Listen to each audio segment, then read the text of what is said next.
You're now at the corner office featuring Kaki Teodoro. So, hello everybody. Welcome to the corner office. Today we're very excited because Kaki Teodoro is with us now. She's going to be playing Lucinda in the upcoming Into the Woods musical by Theater Group Asia. So, welcome to the corner office. Thank you for being here. Yes. Hi, Jel. Thank you for inviting me here sa iyong kitchen. Today we will be talking to Kaki about her theater life, acting life, and of course her upcoming stint in Into the Woods. So for the first question, briefly describe your journey as an artist. Kasi di ba you've been through a lot and you've achieved a lot, di ba? Yeah. Gosh. This is a challenge. Briefly describe you and as an artist. But yeah, I'm gonna do my best. So, wow. I've been a theater performer uh since professionally since 2006. I Mm. started with Repertory Philippines, and then I would do musicals, mostly musicals at the time, and mostly Western musicals, meaning English, speaking English content, yung musicals na ginagawa ko. And then I was a singer at Hong Kong Disneyland Oh. from 2008 to 2009. That was for High School Musical Live. So I was the female lead for that one when it premiered. Wow. So Si yes, Gabriela. it's not really si Gabriela because para siyang concert type of show, Okay, okay. which is also like a parade that stops in front of the castle. And Mm-mm. we introduce ourselves as our names. Pero Mm. parang the characters are like Gabriela and Shoy. Pero I introduce myself talaga as Kaki. Hi everyone, I'm Kaki. And then we sing and perform High School Musical. Oh, So wow. yeah, and then so before leaving the Philippines for that job, puro ako Disney musicals right before that. So nag Cinderella Junior, Cinderella Kids, Aladdin Junior. So and then nag Disney and then High School Musical and then nag Disney for High School Musical. So when I got back to the Philippines, I decided I need to change things up. And that's when I really made the decision to join new theater companies, Filipino material, and so doon ako sumali ng PETA, Tanghalang Mm. Pilipino, Dula ang UP. And so I've been a theater actor and a host as well. And also an entrepreneur. And until now, I'm juggling all of that. But Mm. I consider myself primarily talaga an actor with a strong foundation sa theater. Mm. It's really where I feel most at home. And I decided to pursue acting for film and television. I had the courage to do that because of the pandemic, Mm. dahil sarado ang mga teatro. And I Tama. felt like I felt like I needed to act. Kung hindi, talagang my mental health was not okay. So I needed to pursue acting and try it on a different platform. So naisip ko kung hindi muna babalik ang teatro, then start, let me finally pursue film. Let Mm. me take on roles and for television. It's gonna be new to me, pero okay lang. Mm. Basta umaarte tayo. So yun. And so that's what I'm still doing now. So it's ganun pa rin yung aking ano. I'm an actor, so I would juggle filming and theater. And so that's my life as a freelance actor here in the Philippines. I auditioned because Nimia is a Mm. dream role of mine. And grabe yung proseso ng audition for that one. And I feel like, first time na I really wanted a role, na dream role. And nung nakuha ko na siya, wow, I did not expect it. Hindi pala I did not expect it. I couldn't, gosh, meron talagang halo eh, na I couldn't believe this is happening. Thank you. Thank you na ka-achieve ako ng dream role kasi prior to Mm. that parang bihira yun mangyari, bihira yun Mm. mangyari. So, nagawa na namin with the same cast, with Isel Santos as Elsa, Naomi Gonzalez as Chayong, Between Escalante was part of the cast, David Ezra, we were all part of the 2018 and Mm. 2019 staging. Napanood directed by Ed Lacson Jr. Napanood ito ni Director Pepe Jokno, and then it became his dream to bring this musical back to film. Mm. And kasama kami sa dream na yon na he would cast the same actors. So we are very, very lucky because bihira yun mangyari din Mm. na, you know, you're gonna cast the same people. It's very, you understand why they would be casting more popular celebrities perhaps Mm. para gawing cinema, gawing movie ito kasi sila na yung cinema stars. Mm. So when that happened, it really felt like a miracle that just kept on giving. Mm. So even just the fact na wow, tutuloy na siya this year. Finally, uh, until ma-announce kami sa MMFF lineup, hindi ako maniniwala, hindi talaga ako maniniwala. So nung na-announce na siya, we're like, wow, totoo na to. We're filming in 2 months. Okay. So every day, it really felt like a wonderful, wonderful process, wonderful gift. And that's why, and the reason why I shared this was because it was very important. I feel like it's very important to share na wala sa utak ko na manalo ng Best Supporting Actress. Wala talaga yon. Mm. It really was like, let me just do a good job today. Mm. Sa Mm. isushoot namin mga eksena today, I just want to be proud of what I did. I want to make sure na I have no regrets, that I'm going to give it my all every taping day. And let me just take it day by day. And then you let it go. Mm. Because it's a different medium. Director bahala, editors bahala. And then you're just gonna see it kapag kumpleto na siya Tama, sa tama. premiere. Mm. 'Di ba? Mm. You see a few scenes if you dub a few lines, if you have to fix audio, and then makikita mo na lang yun sa cinema. And then we didn't know that we were gonna be nominated. Mm. Nung awards night na yon, dun lang namin nalalaman habang ina-announce yung pangalan namin. Okay. Yeah.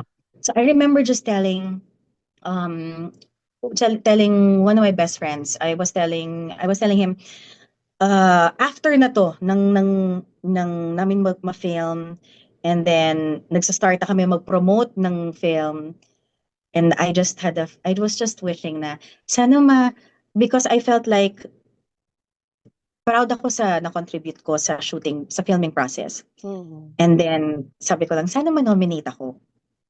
Sana ma-nominate ako with the same nominees nung Gawad Buhay musical noon. Mm. Na-nominate naman sina Between, sina Naomi. Sana ma-nominate ako, sana ma-nominate kami. That's all I wanted. So, yun, nung na-announce, I didn't think talaga, I really did not think that I would win the Best Supporting Actress. Especially since yung mga contenders noon, matitindi eh. You Mm. have legends. You have Lorna Tolentino, Chando Romero. You had Nadine Lustre. And then you had Gabby Padilla, also from theater. I saw her in Uninvited. Incredible what she did. So, yun. I did not expect it. The surprise na napapanood Mm. ninyo, that was so real. The kaba was sobrang totoo. I couldn't believe it when Aisel screamed my name. Talagang joyful shock para sa aming lahat. Mm. And Galing. then I was just so overwhelmed and happy, and I just wanted to get it together with a with a speech na hindi ko prepare. I just listed a few names. Mm. That's why I needed to hold my cell phone because kung wala ako nun, with how I was feeling ko iiyak lang ako. Mm. So, and then I just remembered while I was walking up the steps, I just remembered I need to introduce myself. I need to introduce myself. Hindi nila ako kilala. Walang nakakakilala sa akin dito. Konti Mm. lang. Mm. Ibang mundo to. That's why I said, ako si Kaki Teodoro. Ako po ay 37 years old. Ako po ay mula sa mundo ng teatro. And then that was what a beautiful moment. And when I keep watching it also, I'm like, ay, good job. Parang, Oo ay, good naman, job. oo nga. Kasi hindi ko yun ni-rehearse. Wala naman yun sa listahan ko. But that really I just wanna really say that that really came from the heart, and I felt so much pride saying that, and I'm glad that that resonated with a lot of people. Mm. Lahat may mga nakikita, may mga namimita ko ng mga taga-teatro na who say they felt seen with that, and it was such a beautiful moment. Yeah, it Oh, iyon, parang in a way nakakatuwa na parang in your way also, you were able parang to broaden the awareness na, uy, may mundo yung teatro and this is what we offer. Thank you. I'm proud. I'm proud to represent. Parang at Mm. that moment, I was very, very proud to represent. It's such a beautiful world. Yeah. Happens that you just got a role in Into the Woods. And yeah, you're also working with an all-star lineup. Like if you look at the lineup of Crazy. Into the Woods, sobrang Lea Salonga, Eugene Domingo, ganyan, Sobrang ganyan. crazy. How did you feel when you got the part? I ano, I got the message from I got the message from the director of Into the Woods and the producer. I got an email. And the director of Into the Woods is Chari Arespacochaga. And she is one of my mentors in theater. She's teaching now in the US. So when I first started in theater, that was in Ateneo Blue Repertory, in college. Mm. Dun it was that time, and then after that na I decided to take theater seriously. And it was a lot of it is because of Chari. My generation of meron kaming generation of actors who grew up with learning from Chari, and it was the best experience ever. She's such a great teacher. So this is also her comeback to the Philippines. Originally, she was supposed to direct it with the late Bobby Garcia, and so now she's directing it, coming back and bringing this incredible cast together. When she emailed me, honestly, I cried because just hearing from her is, alam mo yun, is very healing. You know, she's one of my best. She's really incredible. She's one of my mentors. So when she invited me to be part of Into the Woods, she just said, "You'll be one of the stepsisters." And una, I'm like, invite. Gosh, I still feel very. It's still really such an honor na lumaki akong nag-audition. So it feels weird and at the same time honored to be entrusted with a role that I didn't audition for. Yung tiwala na Mm, binibigay ng mga tama. tao when that happens, may pressure yon at the same time. Grabe, sure ba kayo? Okay, let's do this. Ganon yung naging reaction ko. And so when I remember crying and telling Chari na sa email, no, Chari, whatever role you ask me to do, just the chance to work with you again, I'm it's a yes. It's an immediate yes. So sinabihan ko agad yung manager ko, si Sir Noel Ferrer. Sabi ko, Sir Noel, I'm doing Into the Woods. Ito yung schedule. Ito na yun. Mm. Let clear my schedule po. I'm just doing this. Hindi ko alam. Nakasabay ko yung mga reaction ng mga tao kapag nagpo-post yung Theater Group Asia. Oo, I oo. would watch out for it, to see kung sino yung magiging castmates ko. And then kung sino yung aking magiging I only know, honestly, I only knew of Leia parang narinig ko lang na baka bumalik siya at baka ito yung role. So, chismis lang yon. Chismis lang yon. Until na-announce siya agad eh. Di ba na-announce siya agad? Oo. So, okay, game. So confirmed na siya. Okay. And then, si stepsister ko, si Sarah Fakuri. Again, because I really wanted to follow the NDA and really, I didn't wanna check kung sino yung mga kasama sa cast. Even though maliit yung industry at friends naman kami, hindi talaga ako nakikipagchismisan. So, si Sarah messaged me and she was like, she just sent me an emoji of like yung mga sumasayaw na ganyan. Oo. Sabi niya, sabi niya, hello. Tapos nag-send siya ng gano'n. And then sabi ko, no way. Sabi niya, are you? Tapos sabi ko rin, are you? Tapos yun na. We already knew na sabi ko, okay. Okay, so alam na namin isa't isa. Then that's it. So nagugulat din ako at natutuwa na, oh my gosh, he's playing the prince. Oh my gosh, Joaquin Valdez is coming home. I visited him in London kasi, oh wow, ito yung ano, oh my God, Eugene Domingo. Holy cow. And then recently, Sir Roddy Vera is gonna be the narrator. Nakikita mo ko sino mga, oh my goodness. It's just, what a cast. Yeah. And what an And accomplishment for Philippine theater. yes, yes, then I think it's really incredible na they're getting a lot of people are parang coming home to celebrate Yes. this. And also we have our Cinderella, Ariel Jacobs, who has never performed in the Philippines. So this is her first time. So it's like it's just a big celebration of Filipino artistry, I feel. That's why we're all just so pumped. Most of the time, depende yan talaga sa sa play. Depende rin yun if the material is already set or if you're gonna originate a material.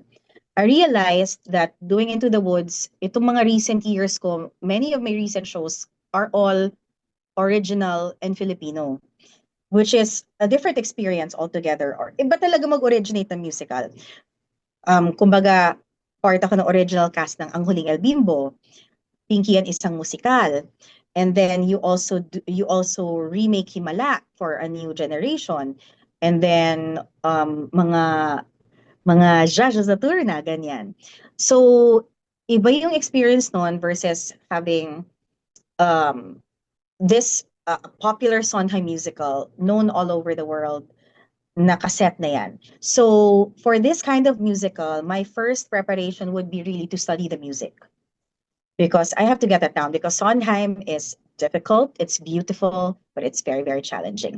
So yun ang aking magiging first process is to really review the music prior to music rehearsals, know everything. So yun ang aking, yun ang magiging prep ko talaga. Study the music, study the lines, kasi we already have the material. And then, when I get that down, and then during that process, then you realize things about your character. Sometimes a lyric is just gonna hit you na hindi mo pala yun realize before, and then you get to explore. Sometimes then for material na ganito, I like to check what I like to see kung ano rin yung ginawa ng ibang tao. I like to take inspiration from them because meron na. Oo. And and I'm okay with that. Some people are like, no, I don't watch other people do it. And I'm like, I think it's very important because you see why they did what they did. Makikita mo yung reasoning behind the choices. And you Yes. also see, oh, I get that. I could use that. Or you could also say, no, I want to do something very different. Correct. Correct. And something na hindi nila ginawa because wala it wasn't explored yet at the time. May mga ganung nangyayari. This is Mm. in the last staging of Into the Woods was 2022, I think, in on Broadway, I think. Yun ang so meron tayong recent soundtrack for that. So nice Oo. then to listen to all the versions and to learn and to see how you're gonna make it your own. Oo nga, Yeah. galing. So, Yeah. yeah, you've had a very successful parang ongoing run as a theater actor. what is your advice to Thank people you. who want to pursue theater or like the creative path? Yeah, yeah, exactly, Jel. It's very feasible now because there are also more independent companies. There are a lot of new companies putting up their own shows. Hindi lang siya puro musicals. You have new plays coming out or a lot of original work. So it's a really good time to be doing theater. Uh, I think after the pandemic talaga, it was such a renaissance and it keeps on Correct. growing. We Yeah. thought 2024 was already crazy full lineup wise, but this year is incredible. Ang daming musicals, ang daming plays. So if this is something that you really want to pursue, then I encourage you to just go and audition. If my open auditions, go and show up. And just make sure that you're prepared for everything. So, syempre, preparation is always key every time. So, if you're auditioning for a musical or a play, syempre, dapat alam mo yung material. At least you Tama. do a bit of research sa director or sa kung ano ang kanyang style, because there are directors who really will be strict with material or who like to do a lot of choreography in their, even if plays a lot of movement. So dapat alam mo yon, like just an example, a Dexter Santos musical or a play, a musical will have a lot of movement. So marami siyang requirements sa body. So you have to prepare physically for that. Oo, oo. Mga ganyan, 'di ba? Or if you're auditioning and it's a Ricky Lee material, available naman na 'yan, na-publish na, get the material, read it, and make sure na you're auditioning for a character and it's very clear sa'yo. Oo. Um, yeah, if you're auditioning, there are certain shows though, realizing it, there are a number of shows now though that are have also casted before they announced anything. So like for example, Into the Woods nakast na siya. Come Oo. From Away nakast na siya. May mga ganon. But there are a lot of open auditions pa rin. They had itong upcoming Para Kay B, for example, that's Ricky Lee's play. They had open auditions for that and another batch of auditions. They were really looking for new people. So Mm. that's the kind of thing that you have to go for. It will be Okay. very demanding sa oras. Yeah, it will be very demanding sa oras. And every company has a different working style and schedule. Mm, There are mm, mm. companies that will ask you to work from 10 a.m. to 4 p.m. like a normal day job. Then there are companies naman that will be rehearsing at night. Mm. So kailangan mong i-consider yun eh. Kasi how do you work? How do you rest? Are you single or do you have a Mm. family? Kailangan Mm. bang umuwi ka na at a certain time? 'Di Mm, ba? tama, tama. Um, 'Di ba? Or baka if you're also juggling A day theater and job, a oo. job, then you have to choose the companies that you want to work for. Kasi nga, yeah, totoo yun eh. For example, Barefoot, and Into the Woods, our rehearsals will be day to afternoon. And then there's also Tanghalang Pilipino na gabi mag-rehearse. Oo, oo. May mga ganon. Repertory Philippines, their upcoming auditions for Alice in Wonderland, that's children's theater. The shows are during the day. Mm, Bihira yun mm. na gabi. Mm, So, tama, may mga tama. ganun kayong, mga ganun ka nang dapat i-consider. But it's great na may mga ganito ng opportunities, marami kang pwedeng pagpilian that can Correct. suit you. Kasi kami napaka-ano na to, napaka-tito ng tunog. Kami nung lumalaki kami, Nung panahon namin. panahon namin, 'di ba? Ilan na yung pwede mong pagpilian. But Oo. it's true. It's true. Parang ano eh, before when I was still, a young one in theater, meron pa siyang a bit of divide. Yung mga mag-English speaking theater versus Filipino shows. Oo, Meron pang oo. ganun. It wasn't, and meron pa rin encouragement before to stick with just one theater company, Oo, oo. and really devote many years to that. Um, and yeah, before it was like a no-no to be jumping. Bihira kaming mga nag-jump from Filipino to English. And at the time, it was like, wow, ano rare itong mga to. But now, it's the norm. Oo, People can tama. do and choose the shows that they want to do. So, but you really have to be ready. You have to be ready physically. You have to know your strengths. Are you a singer? Are you a dancer? Are you an actor? You have to know how you work also. And yun na nga, tulad ng sinabi ko kanina, you have to know your schedule. And you also have to be financially ready because theater is really not the place to go and to build your fortune. Hindi talaga. Oo. That's the reality. Whether you're Mm. here in the Philippines or abroad, but honestly, lalong-lalo na sa Pilipinas, we have a long way to go. In terms of making theater, um, just building a career in theater and making sure that it will financially support you. And also as Um, an artist, I think parang as an artist, correct? you have to be flexible when it comes to accepting commercial and parang yung like projects done for the sake of your art. Kasi kailangan mo rin kumita eh. So, yun. Mm. There, you said it perfectly. Ganun talaga. So you have to make sure that when you audition for a show, you want to be part of it and you're willing to go there with what it requires you to be or what it requires you to do. Ganon. Yeah, I also learned that from Shari.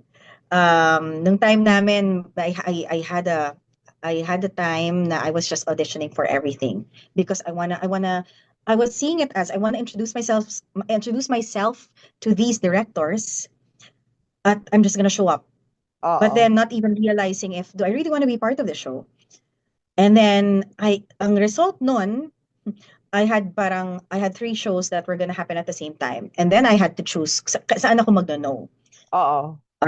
So sabi niya, you have to know also if you audition well. And she told me, you audition well, but you have to see that's why you have to be intentional with the Mm. shows that you go for. And with how we live our lives as Oo, artists. tama, tama, Ganun tama. talaga.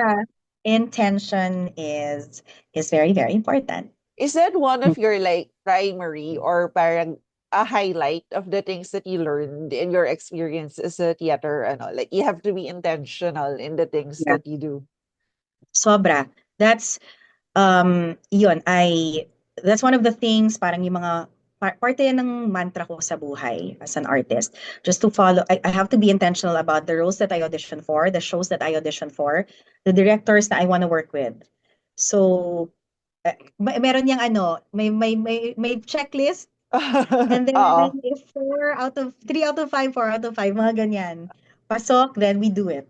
Kailangan mo rin i-check kung kamusta yung salary dito sa show na 'to, and kamusta rin yung, feeling ko ba mauubos ba yung rehearsal fee sa akin sa pagpunta pa lang sa venue. Tama, Maraming tama. gano'ng yes, maraming practicalities na kailangan mo ring isipin. And then you also have to think of the the rewards or what this show will give you that cannot be quantified by money. Correct, May mga correct. gano'n talaga. Oo. Gano'n, yun ang mga kailangan mong balansehin. Yeah, uh, gano'n. And then I have to make sure that it still gives me joy. Every Yeah, project correct. that I have to make sure that gives me joy. Joy is really my currency. Nararamdaman ko yan eh. Parang, ano rin mo yan, it's also, your instinct should also be able to tell you that. Your body will also be able to tell you that. Yeah. If, oh my gosh, lagi na lang akong anxious dito ah. Parang Oo, ganon. oo. Parang, oh my God, di na ako masaya. Kailangan rin may ganon. So that you can be able to take care of yourself better, and establish boundaries if needed. So Correct, yun, correct. kailangan masaya. Kailangan masaya ka. And does it mean na masaya ay walang kahirapan or Correct, walang correct. challenge? Of course, Oo. meron. Teatro to, it's always challenging. Pero kailangan masaya ka at the end of the day. Yeah. You find wow, I was very happy. That was hard, but wow, I have no regrets. I'm so happy to be Mm. here. Ganon. Parang at the end of it all, parang masaya ka do'n sa ginawa mo. Kasi Mm. pursuing art is not an easy thing, eh. Talaga it's a tough decision na, "Yeah, I'm going to pursue art," ganyan, ganyan. Pero Yes. if it gives you joy and fulfillment, parang at the end of it all, and of course, Yeah. siyempre mafi-figure out mo na rin yung balance ng monetary and stuff like that. I think it's worth it Tama. naman, oo. Tama, and really just find the joys in every day. Yun talaga. Oo, That's why I had to, because sometimes things are so overwhelming, 'di ba? Sa buhay oo. ng pag ng artist, and it's not consistent. Hindi talaga like there are great years and then there are years where you're like, ano ba naman 'to? Yung parang Oo, or you're just years where you feel lost, and it's part of the journey na parang correct. ay, and you have to ride through that. So you have to find your joys, the brilliant things every day. Na yun nga, you go through that gratitude list, you or brilliant list. You Oo. just have to find those little things that really make you happy. I read na somewhere na parang if you lose parang track of why you're doing something, parang you always go back to your why. Parang why do I do this? Parang what got me started in the first place? Tama, Mga ganon. tama yun. Um, yeah, and you have to make sure that you have to get the right support. Then I refer to support as like my friends in theater. It can also be very scary. Lalo Correct, na correct. kung ikaw ay coming from another world, tas bigla kang papasok sa mundo ng teatro, and wala kang kaibigan. So it's a privilege to also find your core people. So if anything, I have my core friends outside of theater or pursuing other things, but I Correct, also have correct. my core in theater na lumaki ako with them, and they all play different roles sa mga buhay ng isa't isa. We keep each other in check. We have our cheerleaders. We also have those people who will tell you honestly if you did well in a performance or not. But you Mm. need that core. You need that core who will also tell you na, no, you're overthinking it. Girl, relax. No, no, you're fine. Or who cares? Kailangan mo Oo, talaga ng oo. core mo because in this industry, being an artist talaga can be very scary. There are a lot of anxieties with the job. There, it can be very inconsistent.